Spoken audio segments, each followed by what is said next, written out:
ဘုန်းကြီးဒါပြင်ရဟန်းတကအဖေအမေစောတကဆောအမသေးလို့တခါမှမျက်ရည်မကြောက်ဆရာသမားသေးလည်းမကြောက်အလုံးလုံးရစဉ်းစားဘလို့မြန်မြန်တကြိုမလဲပဲလားအဲ့ဒါပဲစဉ်းစားဒါမှခက်တာဒီပြီးတော့လူကောင်သေးသွားတာဖောင်းကနေချလိုက်လို့ရတယ်ဘုန်းကြီးရဲ့အာမကွာငါလိုတောဆုံးကြပြား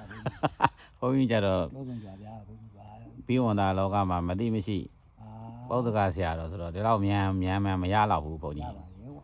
ဝိဇာတာနဲ့ဘုန်းကြီးနဲ့တော့မတူဘူးလေနေကြီးလို့ပြီးသားမှာလို့ပြောမှန်ပါမနေ့က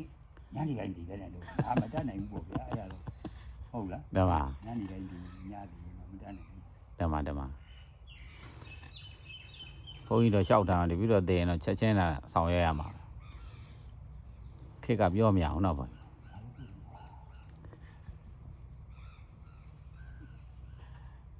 ဟုတ်ပါဘုန်းကြီးမေတော်ကြီးဒီဘက်က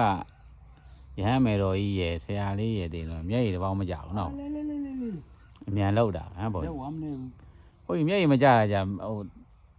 အရက်စကားလို့ရဆိုရင်တန်ရောစင်မရှိတယ်အဲ့လိုလည်းမဟုတ်ဘူးနော်ဘုန်းကြီးအားဆိုင်လို့အခုဒီဆိုတာကလောဘဒေါသမောဟမာနဒိဋ္ဌိဓမ္မဟုတ်တယ်မဓမ္မလားဒီကတန်ရောစင်ဆိုတဲ့ကလေးကတုံးမှာ